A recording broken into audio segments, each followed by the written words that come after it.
I'm Brittany Lewis with Forbes Breaking News. Senate Minority Leader Mitch McConnell reacted to the bipartisan gun control bill on the Senate floor Wednesday. McConnell said that the bill would, quote, prevent mass murders, make schools safer, and protect the Second Amendment rights of law-abiding citizens. McConnell said earlier this month he supported the framework of the bill when the group of senators announced an agreement on June 12th. This sent a strong signal that the potential bill would attract the 10 Republican votes required to overcome the Senate filibuster. Here's more from the Kentucky lawmaker. Yesterday, the Senate took a big step toward an important bipartisan bill to prevent mass murders, make schools safer, and protect the Second Amendment rights of law-abiding citizens.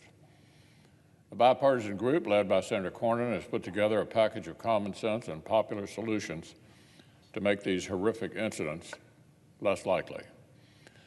And it does not so much as touch the rights of the overwhelming majority of American gun owners who are law-abiding citizens of sound mind. I've spent my career supporting, defending, and expanding law-abiding citizens' Second Amendment rights. The right to bear arms, the right to defend oneself and one's family is a core civil liberty.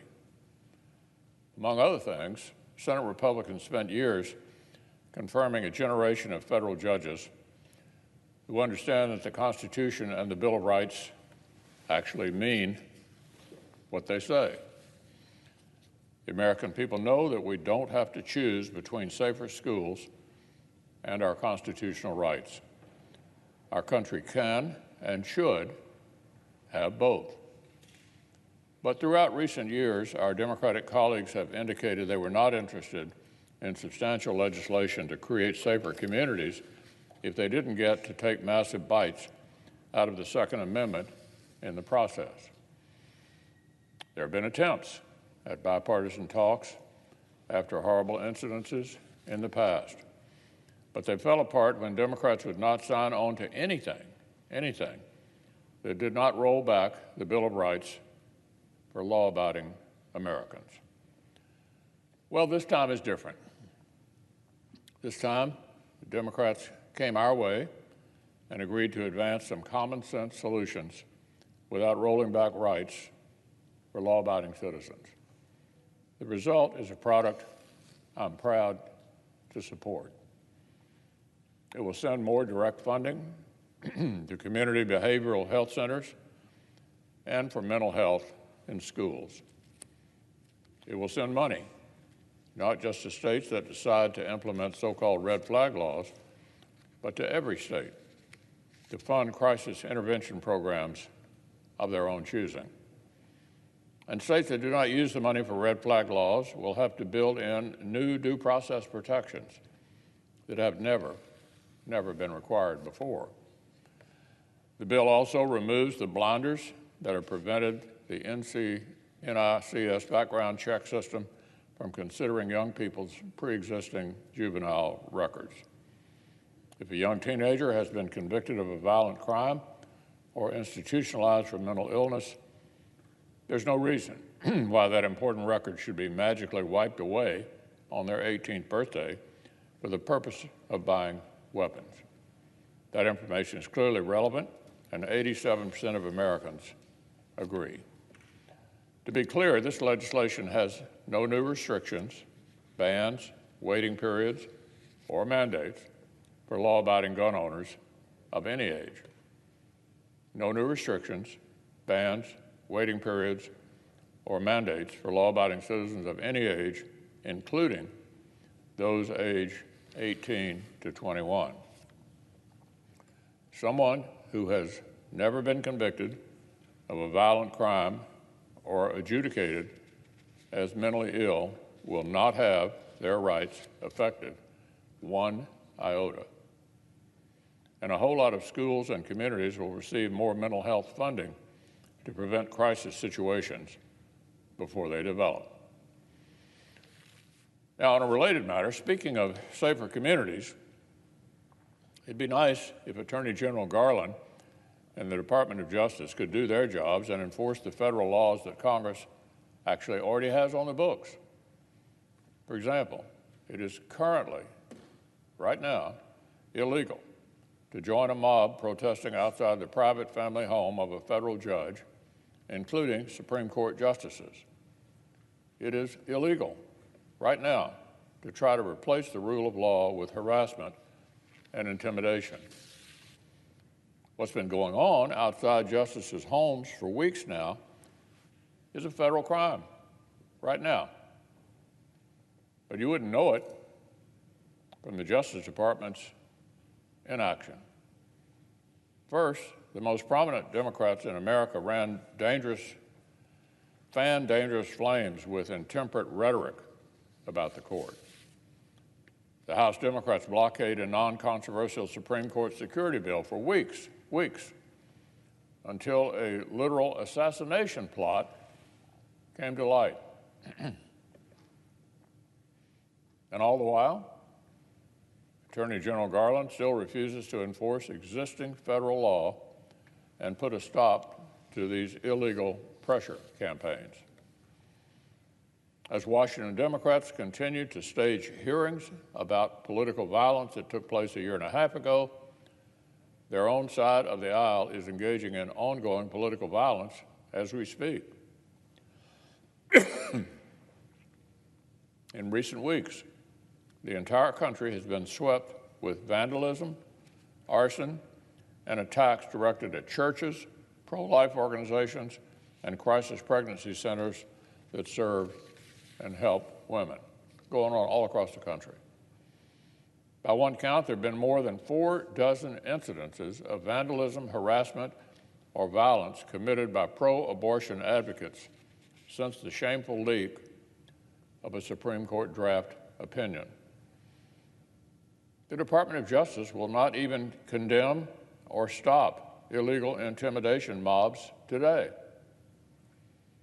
And they're leading you to ask, are they really prepared to protect the safety and civil rights of American citizens after the court issues high-profile rulings? Our local authorities here in Washington and around the country ready for what one far-left group is promising will be, quote, a night of rage. A night of rage. Well, they'd better be. I understand yesterday Attorney General Garland caught a flight to Ukraine. Now, I certainly support our efforts in Ukraine. I was proud to meet with President Zelensky myself a month ago. As a U.S. Senator, I work directly on foreign policy. But our head of domestic law enforcement ought to be a little more concerned with his day job. Now, one final matter. This morning, the Biden administration announced another ineffective stunt to mask the effects of Democrats' war on affordable American energy, calling for a holiday in the federal gas tax. This ineffective stunt will join President Biden's other ineffective stunt on gas prices, emptying out the strategic petroleum reserve that we need in the event of a true national security crisis, not just a Democrat-fueled inflation crisis.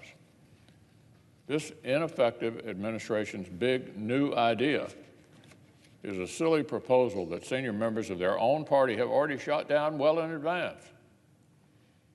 Earlier this year, Speaker Pelosi said President Biden's idea, quote, wouldn't even be going to the consumers. She called it, quote, very showbiz.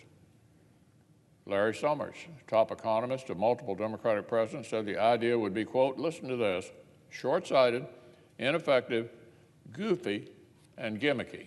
That's Larry Summers. Jason Furman, President Obama's former head of the Council of Economic Advisors, said just yesterday, whatever you thought of the merits of a gas tax holiday in February, it's a worse idea now. A gas tax holiday would also add to inflation. Jason Furman, yesterday. Back in 2008, then candidate Obama called the idea, quote, a gimmick that would save you half a tank of gas over the course of the entire summer so that everyone in Washington can pat themselves on the back and say they did something.